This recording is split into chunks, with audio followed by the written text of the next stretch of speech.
하나님께서는 예수 그리스도를 믿는 모든 자들을 하나님의 자녀, 하나님의 백성으로 삼아 주셨습니다. 하나님께서 왜 우리를 구원하셨을까요? 하나님께서 왜 주님의 백성으로 삼아 주셨을까? 어떻게 우리는 이 자리에서 하나님을 예배할 수 있을까? 우리는 그 이유를 다 알 수도 없고 다 이해할 수도 없습니다. 그 이유가 무엇이냐면, 왜냐하면 우리에게 주어진 이 믿음의 사건은 철저하게 하나님의 절대적인 주권과 주님의 완전하신 계획 속에서 일어난 일이기 때문에 그렇습니다.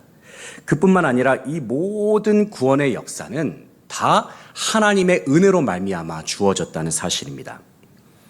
그런데 오늘 본 말씀을 보게 되면 사도 바울은 성도가 하나님의 구원을 경험하게 되는 그 이유를 가리켜서 이렇게 밝히고 있습니다. 그것은 창세 전부터 하나님께서 주님의 기쁘신 뜻을 따라서 구원받을 자들을 택하시고 미리 택하시고, 이 말을 바꿔 말하면 예정하셨다, 이 표현을 바울이 이야기를 하고 있거든요.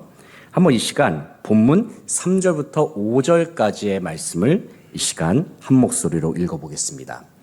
찬송하리로다. 하나님 곧 우리 주 예수 그리스도의 아버지께서 그리스도 안에서 하늘에 속한 모든 신령한 복을 우리에게 주시되, 곧 창세전에 그리스도 안에서 우리를 택하사 우리로 사랑 안에서 그 앞에 거룩하고 흠이 없게 하시려고 그 기쁘신 뜻대로 우리를 예정하사 예수 그리스도로 말미암아 자기의 아들들이 되게 하셨으니. 아멘. 자, 방금 읽은 말씀에서 바울이 뭐라고 말씀하고 있냐면, 하나님께서 창세 전에 세우신 계획 안에서 성도를 예수 그리스도 안에서 거룩하고 흠이 없게 하시고 주님의 자녀로 삼으셨다, 주님의 백성으로 삼으셨다, 주님께서 말씀하고 있습니다. 이때 바울이 사용한 표현이 무엇이냐면 바로 하나님의 예정입니다. 하나님의 예정. 주님께서 미리 선택하신 일을 강조한 그 표현이라 할 수 있습니다. 그렇다면 바울이 오늘 본 말씀에서 예정이란 표현을 사용하면서 그가 강조하고자 했던 내용이 무엇일까요? 왜냐하면 그 예정이라는 단어를 사용한 그 이유 속에는 그만큼 성도가 누리고 있는 구원이 확실하다는 사실을 우리에게 알려주기 위해서입니다. 가끔 어떤 성도들은 하나님의 예정하심, 하나님께서 미리 정하신 것을 생각할 때에 어떤 사람은 구원을 받고 또 어떤 사람은 구원을 못 받는 것을 설명하는 개념처럼 그렇게 예정을 받아들이기도 합니다. 하지만 오늘 본 말씀에서 바울이 예정에 대해서 말한 이 의도는 그런 의도가 아닙니다. 다시 말해서 누구는 구원의 은혜 안에 있고 누구는 구원의 은혜 밖에 있는 이 말을 설명하기 위해서 바울이 이 예정이란 말을 사용한 것이 아니라는 말이죠. 오늘 본 말씀 6절을 보시게 되면 바울이 자신이 예정이라는 단어를 언급한 이유를 가리켜서 이렇게 밝히고 있습니다. 한번 6절 말씀 보시게 되면, 그것은 우리를 예정하사 구원하신 하나님을 어떻게 하기 위해서라고 밝히고 있습니까? 그의 은혜의 영광을 찬송하게 하려는 것이라. 예정을 말한 그 이유가 무엇이냐면 하나님을 찬송케 하시기 위해서 바울이 예정이란 단어를 사용했다는 거예요. 한번 6절 말씀을 한 목소리로 같이 한번 읽어보겠습니다. 이는 그가 사랑하시는 자 안에서 우리에게 거저 주시는 바 그의 은혜의 영광을 찬송하게 하려는 것이라. 아멘. 지금 살짝 하울링 소리가 나는 것 같아서 위에서 소리 좀 잡아주시면 감사하겠습니다.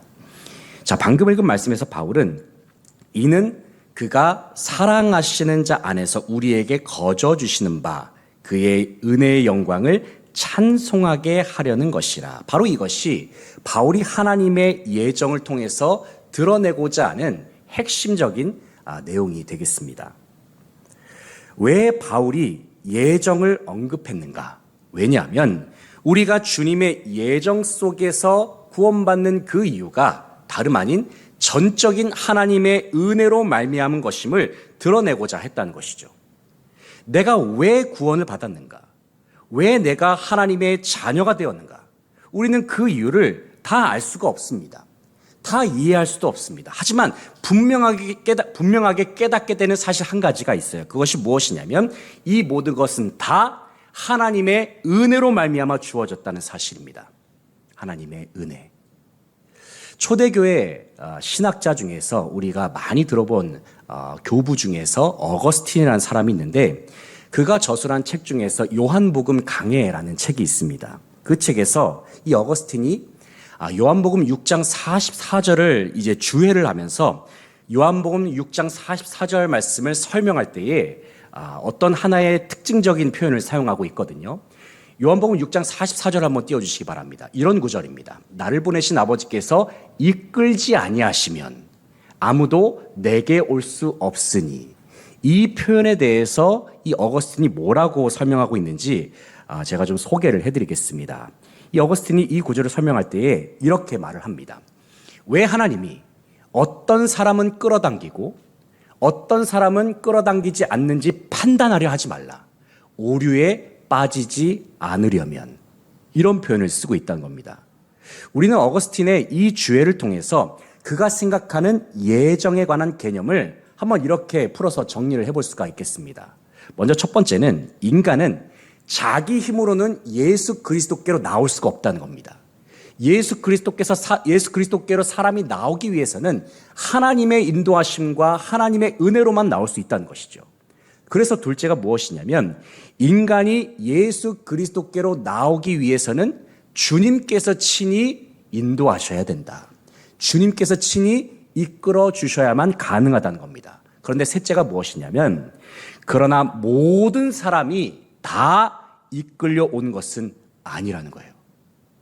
우리가 이 세상을 보더라도 어떤 사람은 예수 그리스도를 믿고 있지만 반면에 어떤 사람은 주님을 고백하지 않은 채 주님과 멀어진 채로 사는 세상 사람들의 모습도 있지 않습니까?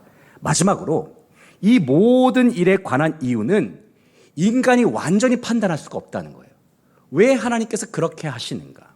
왜 하나님께서 이런 일들을 행하시는가? 우리는 다 이해할 수 없다는 겁니다. 이 내용들을 종합해 본다면 하나님께서 은혜 가운데 예정하신 것은 인간의 유한한 지식으로는 다 알 수 없는 하나님의 신비의 영역이라는 사실을 어거스틴이 강조하고자 합니다. 그런데 우리가 하나님의 신비의 영역 속 안에 있는 이 예정을 생각할 때에 이 사실도 한번 생각해 볼 수가 있어요. 그것은 우리를 향한 하나님의 용서도 마찬가지로 하나님의 예정 안에서 이루어졌다는 사실입니다. 하나님께서 우리 모두의 죄악을 용서하신 이 어마어마한 사건이 하나님의 예정 속에서 일어난 일이라는 사실이에요. 생각해 보면 하나님께서는 우리가 죄를 지을 때마다 그 순간순간마다 우리의 죄를 용서해 주시는 것이 아니죠. 오늘 우리가 묵상하고 있는 예정에 관해서 깊이 생각해 보게 되면 하나님께서는 창세 전부터 세우신 그 계획 속에서 우리의 모든 죄악을 예수 그리스도의 십자가를 통해서 용서하시기로 이미 결정하셨다는 겁니다. 이미 하나님의 예정 속에 있다는 거예요. 다시 말해서 하나님께서는 우리의 과거의 죄만이 아니라 현재의 죄, 그리고 앞으로 짓게 될 모든 미래의 죄까지도 다 용서하시기로 하나님께서는 이미 결정하셨다는 겁니다. 모든 죄악을 다 포함하는 그러한 용서라는 거예요. 특별히 예수 그리스도의 십자가는 단순히 우리의 과거의 죄만을 용서하시는 그러한 사건이 아니죠. 주님의 십자가 사건은 방금 말씀드렸지만 우리의 과거와 우리의 현재와 우리의 모든 미래의 죄들까지도 다 덮어주시기 위한 하나님의 예정 속에서의 용서의 사건이라는 사실입니다. 그렇다면 하나님께서 우리를 구원하시기 위하여 창세전부터 예정하신 중요한 사건이 무엇입니까? 그것은 우리를 위하여 독생자 예수 그리스도를 이 땅에 보내신 일입니다. 성자 하나님이신 예수 그리스도께서 이 땅에 오셨을 때에 사람의 몸을 입고 오셨죠. 그리고 주님께서는 공생애를 지나시고 십자가에 달려 돌아가십니다. 주님께서 십자가에서 흘리신 그 보배로운 피로 말미암아 우리의 모든 죄악이 다 사하여졌습니다. 그리고 십자가에 죽으시고 부활하신 예수 그리스도께서는 부활 승천하셔서 보혜사 성령 하나님을 우리 가운데 보내주셨습니다.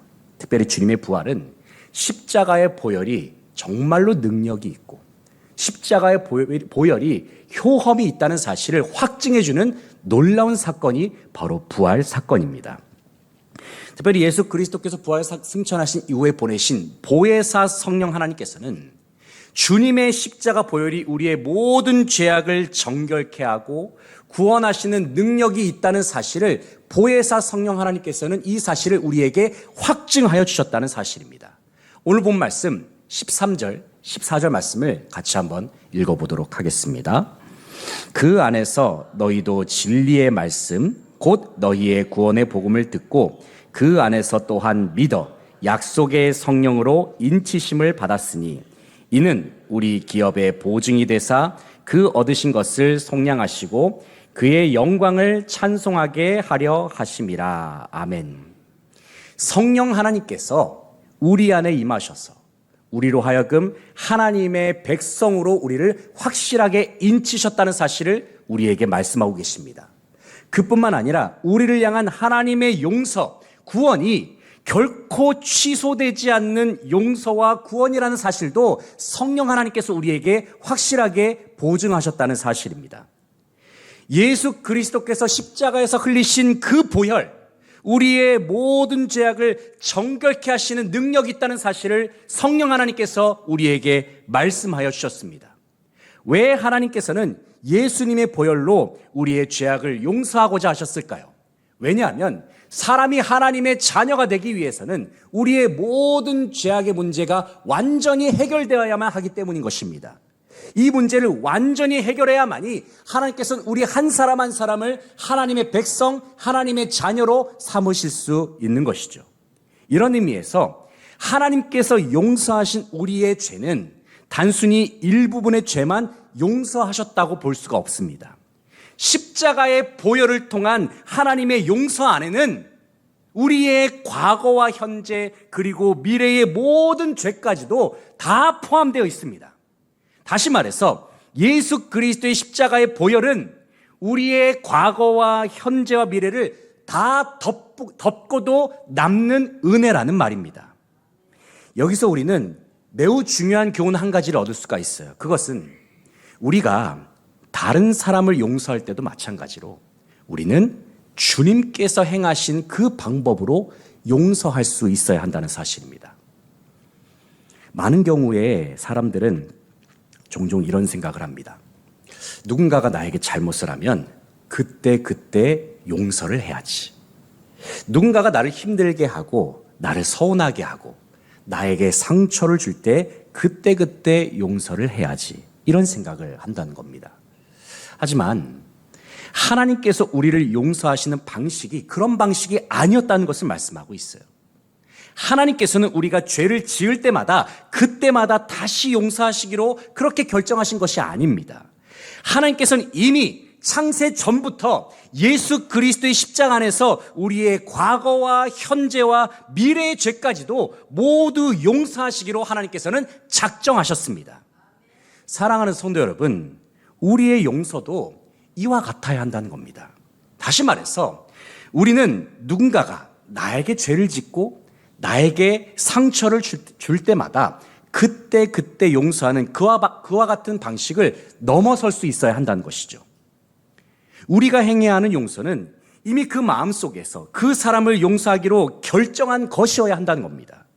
그 사람의 과거와 그 사람의 현재와 그리고 미래까지도 다 하나님 앞에 맡겨드리는 거예요.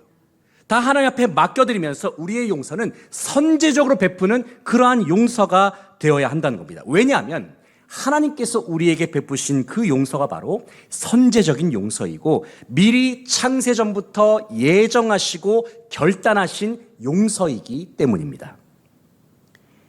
많은 사람들은 이렇게 생각하죠. 저 사람이 나에게 사과하면 내가 용서하겠다. 내 마음이 좀 편해지고 내 마음이 좀 잠잠해지면 그때 나는 용서를 하겠다. 이런 생각을 일반적으로 다 품지 않습니까? 저도 마찬가지였습니다.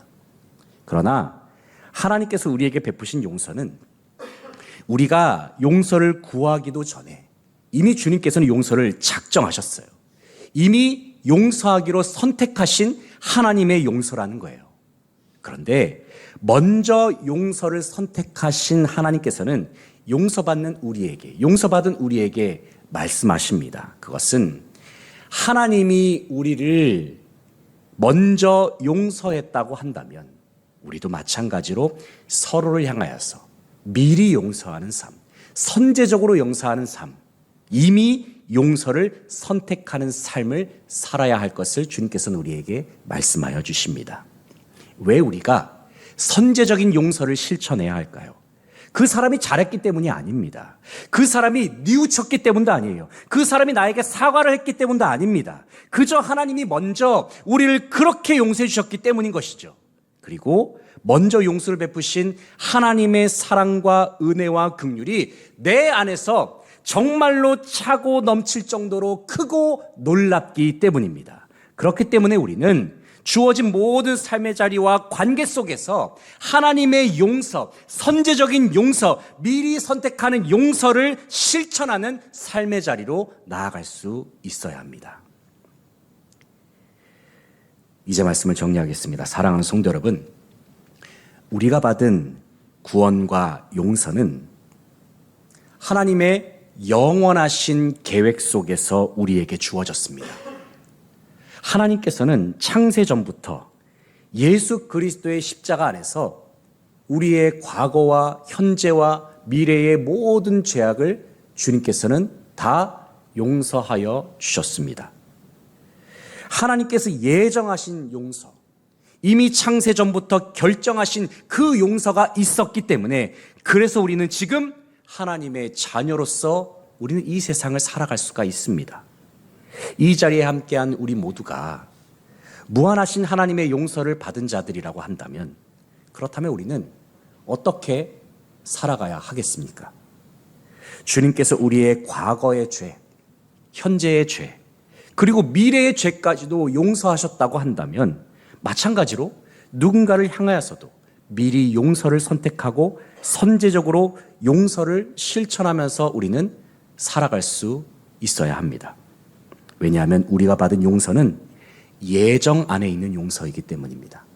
하나님의 예정 안에 있는 용서, 선제적인 용서이기 때문입니다. 특별히 예수님께서는 마태복음 6장에서 주기도문을 말씀하실 때에 이런 표현을 쓰시지 않습니까? 우리가 우리에게 죄 지은 자를 사하여 준 것 같이 우리 죄를 사하여 주시옵고, 우리에게 이렇게 가르쳐 주십니다. 이 말씀이 의미한 바가 무엇일까요?